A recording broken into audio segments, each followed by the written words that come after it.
নমস্কার বন্ধুরা, সুপ্রিয়া কিচেন আবার আপনাদের সবাইকে স্বাগত জানাই আরো একটা রেসিপিতে। কেক বানানোর জন্য কিন্তু হয় বাটি নয় কাপ আর নয় কেক টিন লাগে কেক বানানোর জন্য। কিন্তু আজকে আমি এমন ভাবে কেক বানাবো যাতে কোনো কিছুই লাগবে না। যে উপকরণ দিয়ে কেকটা বানাবেন সেই উপকরণের মধ্যে দিয়েই কিন্তু হয়ে যাবে। প্লিজ প্লিজ বন্ধুরা, আপনারা ভিডিওটা স্কিপ না করে প্রথমের থেকে শেষ পর্যন্ত দেখবেন। আশা করছি আপনাদের ভীষণ ভালো লাগবে। আর যে সকল বন্ধুরা ইউটিউব চ্যানেল এখনো পর্যন্ত নতুন, প্লিজ বন্ধুরা বেল আইকন সমেত সাবস্ক্রাইব করে পাশে থাকবেন।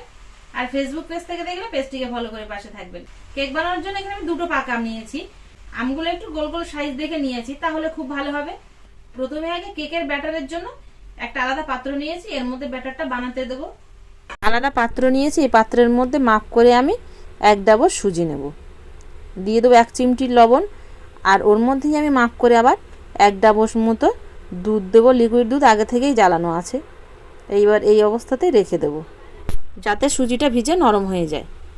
এবার ঢাকনা চাপা দিয়ে রেখে দেবো মিনিট 10। সুজিটা ভিজতে ভিজতে এর সাথে আমার আমগুলো থেকে আমের কাঁচটা বের করা হয়ে যাবে।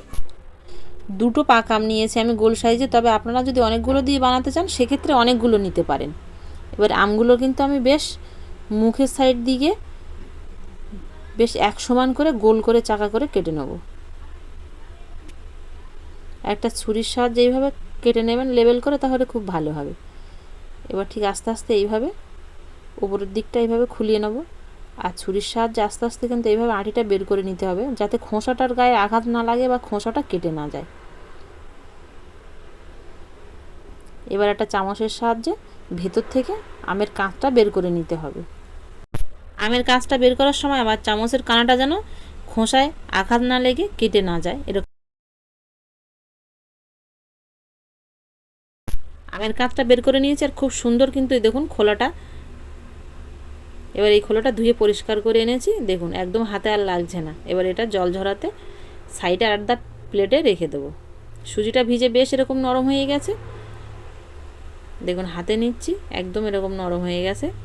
এবার এর মধ্যে আমি আমের কাঁচ দিয়ে দেবো। আমের কাঁচটা একটু বেশি পরিমাণে দেবো, যতটা সুজি দিয়েছি তার ডবল। এবার এর মধ্যে যতটা সুজি দিয়েছি ততটা চিনি দেবো, আর দিয়ে দেবো 3 চামচ গুঁড়ো দুধ। সব কিছু দিয়ে কিন্তু এবার এটাকে পেস্ট করে আনবো, তবে একদম মিহি পেস্ট করব না। পেস্ট করে এনেছি আর হাতে নিয়ে দেখাচ্ছি, দেখুন একটু খচ্চি খচ্চি থাকবে এরকম। এবার এর মধ্যে দিয়ে দেবো ফ্লেভারের জন্য এলাচ দানার গুঁড়ো। আপনাদের কাছে ভ্যানিলা ফ্লেভারে ভ্যানিলা এসেন্স থাকলে দিতে পারেন। এবার দিয়ে দেবো 3 চামচ সাদা তেল, আর দিয়ে দেবো বেকিং পাউডার। এখানে 1 চামচ লাগতো, কিন্তু আমার কাছে নেই, তো তাই আমি হাফ চামচ দিলাম। আর দিয়ে দিলাম 1 চামচে 3 ভাগের 1 ভাগ বেকিং সোডা। এবার সব কিছু দিয়ে খুব ভালো করে মাখিয়ে নেব। তবে আপনারা কিন্তু এর মধ্যে 1 চামচ বেকিং পাউডার দেবেন। আর এরকম থকথকে ব্যাটার করে নিয়েছি, এবার হাতের সাহায্যে একটু ভালো করে মাখিয়ে নেব। কেকের ব্যাটার রেডি করে নিয়েছি, এবার কেকটা বসিয়ে দেব।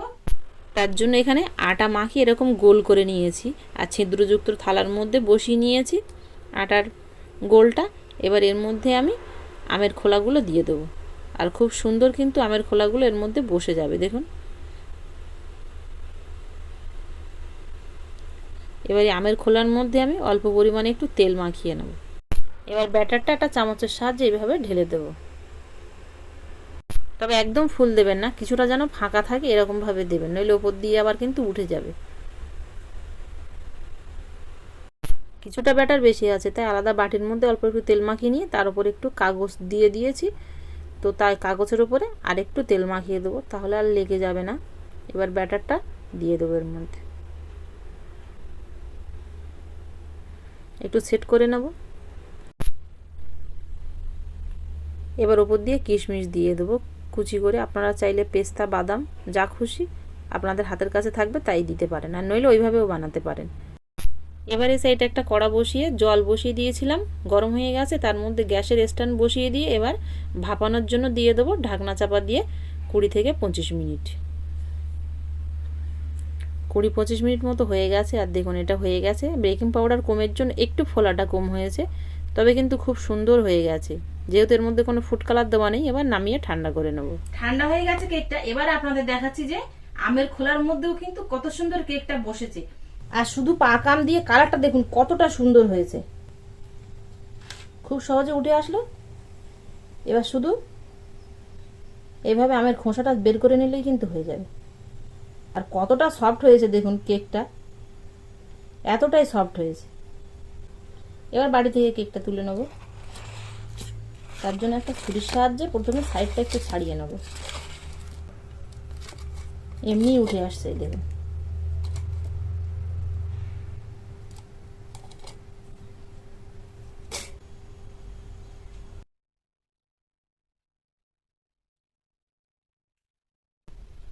দারুণ, এক কথায় অসাধারণ। আর পাকা আম দিয়ে বানানো, পাকা আমের ভাগটা বেশি দিয়েছি। পাকা আমের এই টেস্টের জন্য কিন্তু দারুণ হয়েছে। আমরা তো দোকান থেকে বিভিন্ন রকম কেক কিনে আনি, কিন্তু তার থেকে এই পাকা আম দিয়ে কেকটা কিন্তু দারুণ হয়েছে। আপনারা একবার অবশ্যই বানিয়ে খেয়ে দেখবেন। আর পাকা আমের কেক বানাতে কিন্তু বাটি লাগবে না বা কোনো কিছু লাগবে না। আমের খোসাতেই আপনারা খুব সহজে এরকম কেক বানাতে পারবেন। আর এই পদ্ধতিতে কেক বানিয়ে খেয়ে দেখবেন কেমন হয়, তারপরে আমাকে কমেন্টে জানাবেন। ভালো লাগলে প্লিজ বন্ধুরা লাইক করতে ভুল করবেন না। আবারও দেখা হবে আপনাদের সাথে পরবর্তী নতুন কোনো ভিডিওতে। ততক্ষণ আপনারা সবাই ভালো থাকবেন, সুস্থ থাকবেন।